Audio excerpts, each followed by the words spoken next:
Good afternoon, ladies and gentlemen. Today is Tuesday, April 28th, and this is your update with Sean and Meryl at Stay at Home Lounge. And hopefully that Stay at Home Lounge will be dissolving here shortly, and we'll go over a little bit more about that. You're probably wondering why I have this cape on.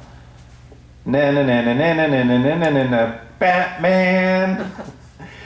So we're doing Superheroes Day today, and it's primarily focused in the health center just to kind of keep everyone's spirits high over there. So anyways, they gave me a Batman cape. So I used to love Batman and Robin growing up. It was always one of my favorite cartoons. But anyways, so it's time to get serious, Sean. So total cases in the state of Florida, 32,846. With 1,100 deaths, Palm Beach County, 2,800 cases, Martin County, 185, and St. Lucie is 239. Woohoo! So Sand Hill Cove and Water's Edge continues to remain negative.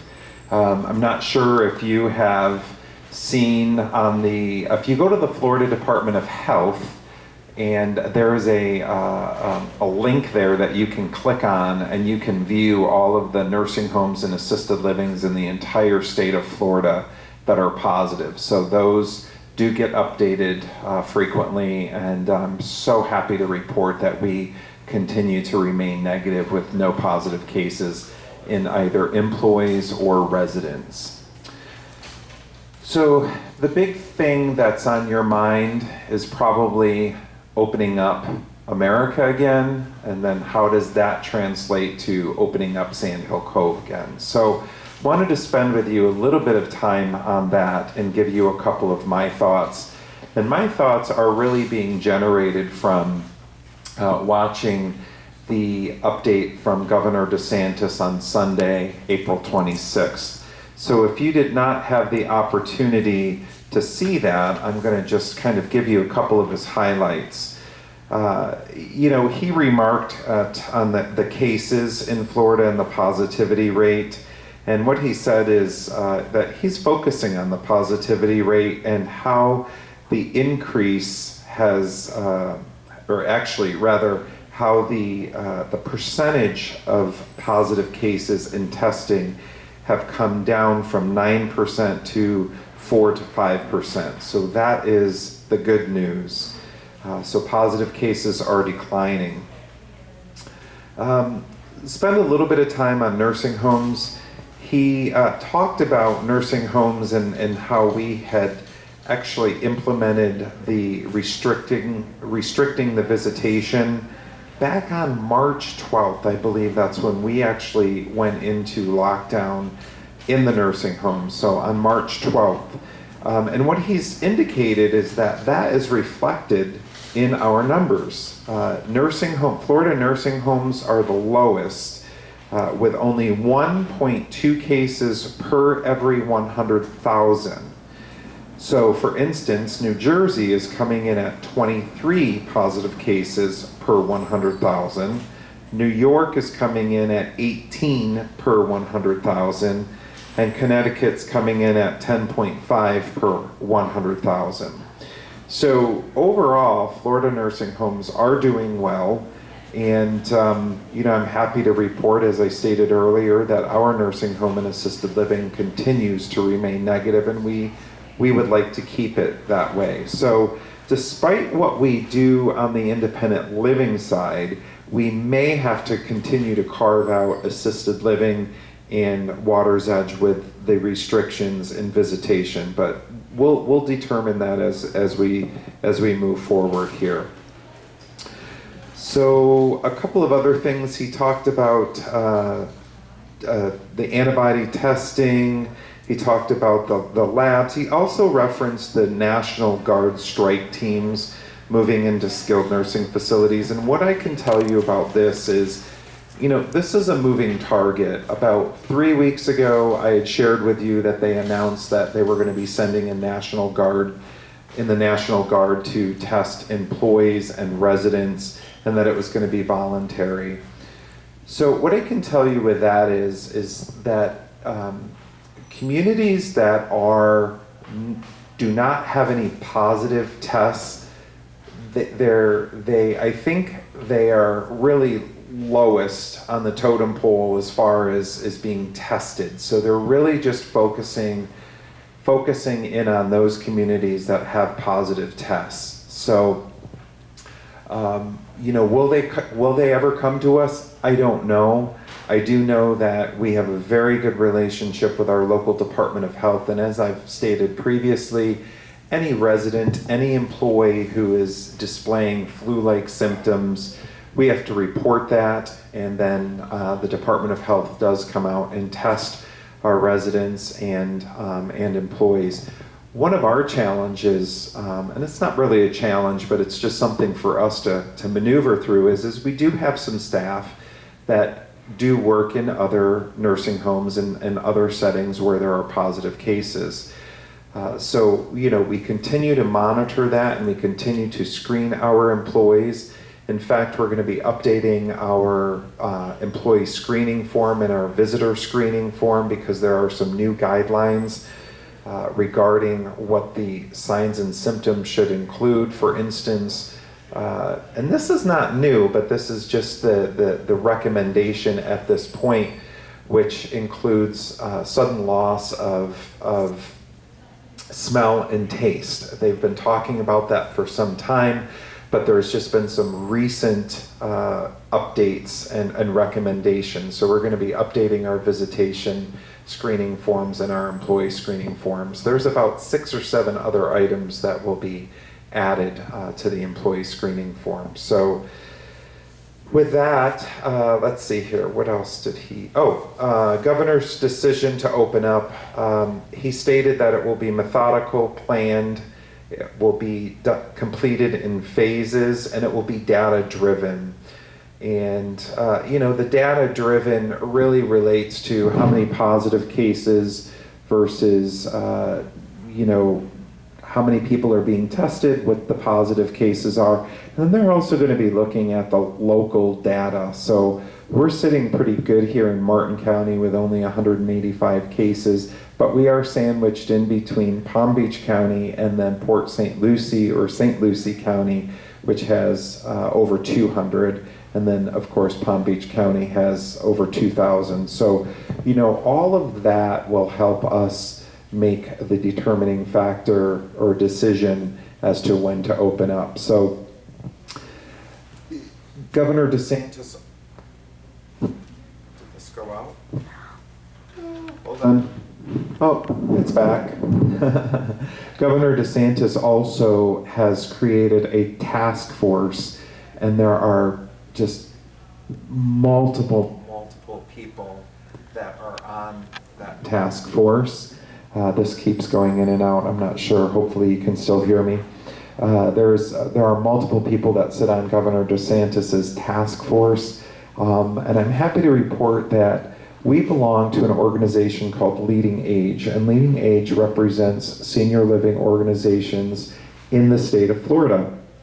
And the president of that organization, Steve Bamer, he is the president of Leading Age, is actually sitting on that task force with Governor DeSantis and others as they consider opening up Florida. So we do have an individual who's very close to what we do on this task force. Secondly, I wanted to share with you that LCS has looked at, hold on, went out again. Sure what's going on here. Wait. There we go again. LCS is, maybe that's my cue to wrap it up. Okay, not so soon. So LCS also has an executive task force that is looking at opening up their communities. And so they've asked us to, one, consider the 3 phases that President Trump has set forth, and then also follow the governor and then the local states. So they've broken down some phase-ins, and they're looking at dining venues and housekeeping and salons and the fitness center and visitation. And so they have provided some some thoughts on that, but not any strict guidance yet. So this is what I will say to you. There is an update on Thursday with LCS at 3 o'clock, which myself and Aaron will be participating in. So this update here that we were normally doing on Tuesdays and Thursdays, the one on Thursday is going to be moved to Friday at 2 o'clock. That, in doing that, I will be able to get more information on Thursday from LCS and then give it to you hot off the press. So this Thursday update is canceled. It will be viewed and presented to you on Friday at 2 o'clock and then with a repeat at 3 o'clock. And they're going to be giving us some guidance on the fitness center and dining venues and housekeeping. And so I will just plant the seed with you that as we look at dining venues, I can tell you, and even Governor DeSantis has talked about this as well as President Trump, is when dining venues do open back up, just limiting the number of people that can dine in one place at one time. So what would that look like here? I'm not really sure. Maybe it's only 50 people in the dining room, or when we start talking about the fitness room, maybe there can only be 10 people in the fitness room, although I don't think I've ever seen 10 people in the fitness room at one time, so that would work to our advantage. But so there are some guidelines for each one of these areas. So that should be forthcoming to you on Friday at 2 o'clock and then a repeat at 3 o'clock on that. So, and I think that's all for me. So I'm going to turn this mic off so I don't ruffle your ears, and then Merrill will come up and he will give his update and turn the mic back on. Thank you.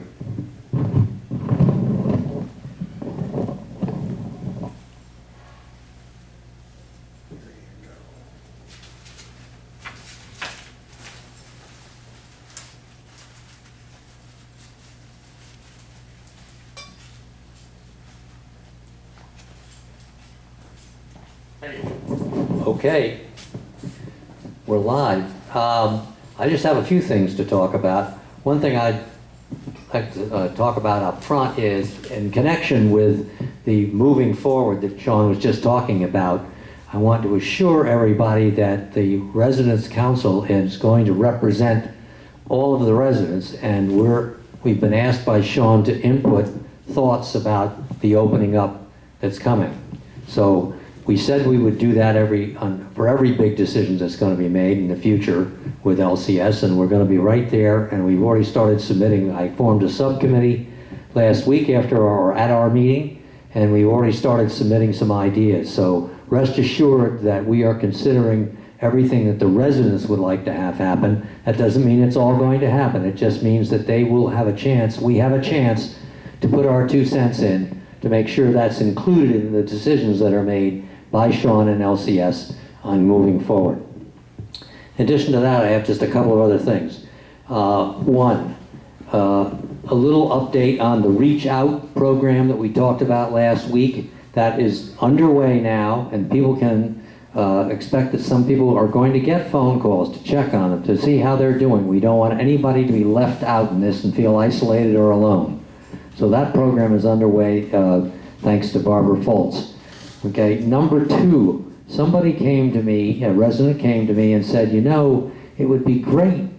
I know some people would like to have a place outdoors where they could get some fresh air and just read a book.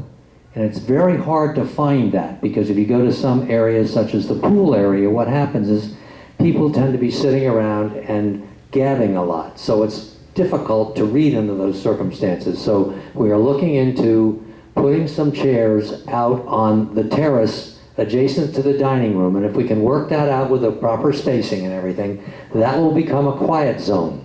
And we would encourage people who would like to read in fresh air to bring their books and sit in that seating when that's available, and no big talking during that. It's just like a library. We want absolute quiet so people can read and enjoy.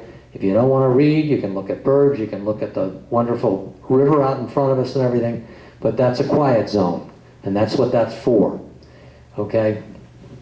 In addition to that, I know Phyllis is working very hard to launch some of our new ideas within Borders, and she's made some good strides with that, and she'll be telling you fairly soon when some of those programs are going to launch.